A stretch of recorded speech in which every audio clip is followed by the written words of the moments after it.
Assalamualaikum warahmatullahi wabarakatuh. Waalaikumsalam warahmatullahi wabarakatuh.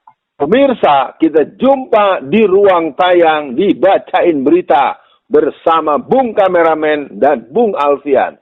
Silahkan Bung Kameramen, apa yang mau dibacakan? Ya, Bung Alfian, terima kasih.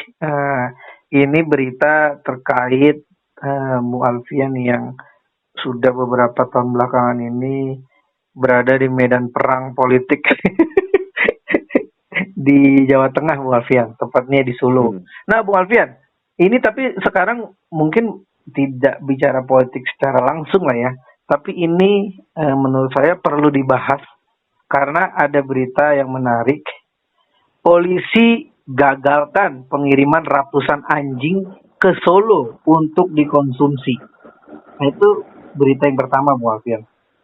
Kemudian dari Solo Post, konsumsi anjing di Solo tertinggi se-Indonesia, budaya seratusan tahun. Nah, Bung Alfian, ini kan ada dua berita yang berbeda ya. Pertama menjelaskan ini ada budaya seratusan tahun, kemudian digagalkan oleh polisi.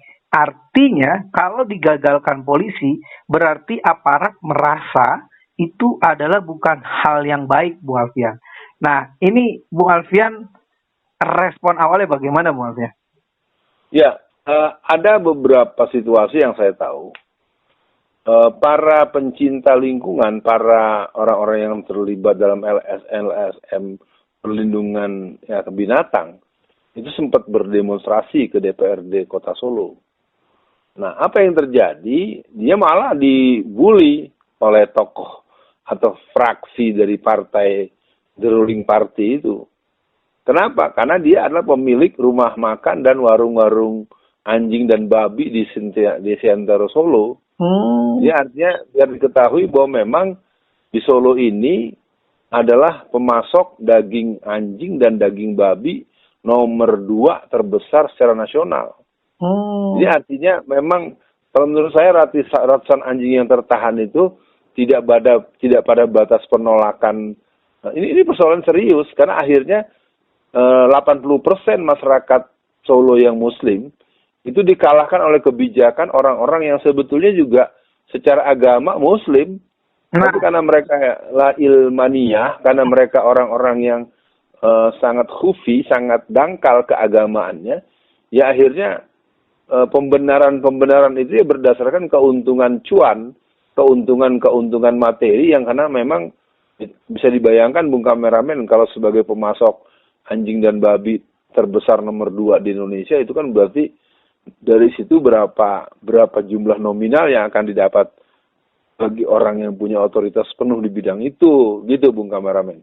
Iya, Bung Alfian, berarti kan terlepas tadi Bung Alfian sampaikan ada dugaan persaingan bisnis, tetap kan Bung Alfian tadi juga sebutkan bahwa ada penolakan dari para pencinta hewan nih Bung Alfian.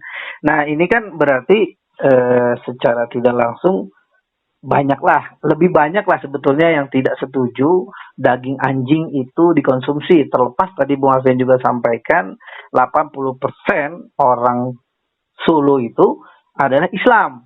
Nah, daging anjingnya itu terbanyak lah ya pengkonsumsinya di Solo. Berarti kan bisa ngalahin orang Batak dong. Nah, tapi Bung Alfian, yang ingin saya tanyakan adalah dengan banyaknya daging anjing masuk ke Solo, berarti kan ini ada sikap politik nih Bung Alfian.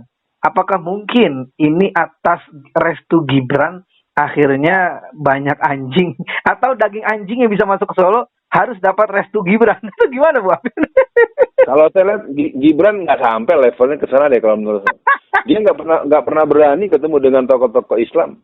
Dan kami terus terang, saya kan juga termasuk sebagai anggota Dewan Syuro untuk kelembagaan ulama yang ada di Solo Raya ya. Nah, saya ingin katakan para pemirsa, kalau kami para ulama, para tokoh-tokoh agama dan orang-orang yang punya perhatian terhadap kehalalan dan keharaman satu barang yang dikonsumsi, kalau kami datang itu dari PDIP satupun nggak ada yang mau keluar.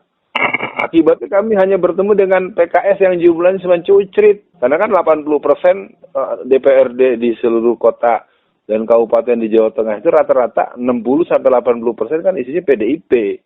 Jadi ketika harusnya kan kalau kita datang dengan aspirasi, mereka harus nemuin kita juga, nggak berani. Yep. Karena mereka tuh sesungguhnya nggak punya argumentasi. Nanti ujung-ujungnya cuma nanti kalau kita dianggap kenceng, dilaporin polisi, tangkap. Iya. Gitu terus.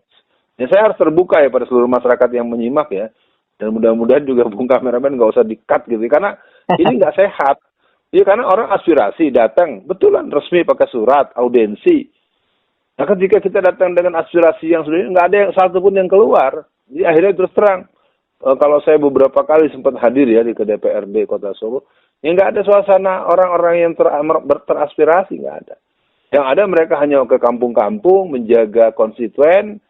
Memang akhirnya kehidupan para anggota DPR-nya tidak terlalu mewah gitu Bung Kameramen. Karena uang yang mereka punya dalam jumlah besar itu dipakai untuk merawat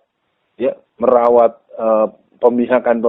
Jadi kalau mereka punya pendukung banyak, emang dijaga. Jadi memang dijaga betul sih kalau mau dibilang ini persoalan ini menarik dan saya pikir harus jadi pintu masuk untuk melakukan edukasi. Bahwa kita di Solo ini 80% Muslim dan kita berhak untuk menyiapkan calon wali kota yang berhaluan Islam dan itu bisa. Persoalannya nggak ada yang mau coba. Itu saja saya katakan bisa, saudara-saudara yang dari Solo, Solo Raya, Jawa Tengah. Saya Alfian Tanjung membersamai Anda untuk kita membuat barisan di Ponorogo bahwa kita bisa mempunyai wali kota, bupati, bahkan gubernur yang akan menjadi bagian daripada pemanduan masyarakat Tanah Jawa yang mana mereka sesungguhnya telah dididik dengan baik oleh Pangeran Diponegoro, Ki Mojo, dan ulama-ulama yang pernah memberikan bimbingan langsung kepada masyarakat. Iya, Bung Alfian, menangkap saya semangat Bung Alfian bahwa memang masa sih 80% Muslim, andai aja mereka semua kembali pada fitrahnya, masa punya wali kota segibran gitu kan malu-maluin Bung Alfian. Jadi Bung Alfian Gibran. Nah, jadi Bung Alfian, untuk akhir sesi kali ini saya bacakan sedikit. Jadi pemotongan anjing dilakukan tanpa memperdulikan aspek teknis kesehatan atau aspek teknis kesehatan masyarakat dan kesejahteraan hewan. Proses pemotongan daging anjing dapat berpotensi menularkan penyakit zoonosis atau rabies dan penyakit lainnya seperti salmonella, ringworm, dan kecacingan.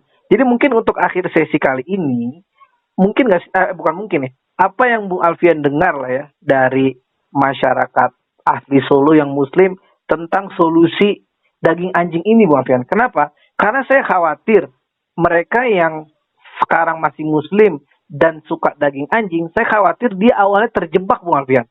Dia misalkan makan di warung apa, nggak dikasih tahu sama warungnya atau warungnya nggak jujur, enak nih gini, ternyata daging anjing, tapi katanya yang penting gara-gara enak beli lagi. Nah ini kan berbahaya untuk generasi kita.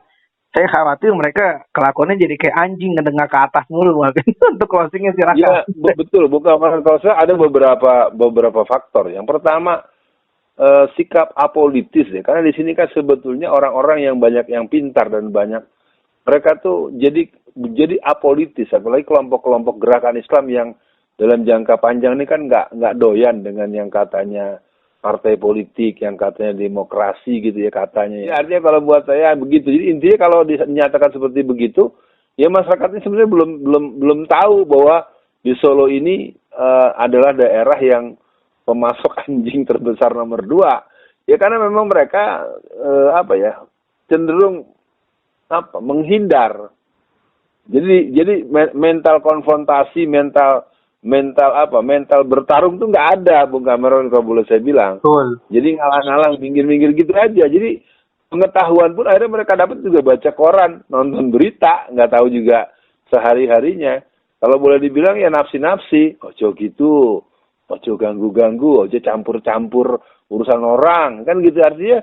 Mereka memang punya, ya betulan saya ingin katakan kita ini akurnya ini akur tanda kutip, ya. Seolah-olah kita ini tidak ada masalah, padahal kita banyak masalah, tapi karena masalahnya nggak pernah dibahas, ya udah, diemin aja masalahnya. Ya kita jauh dari hidayah Allah, kita terbiasa makanan yang haram, kita punya anak-anak yang tidak bisa sholat, tidak bisa baca Quran.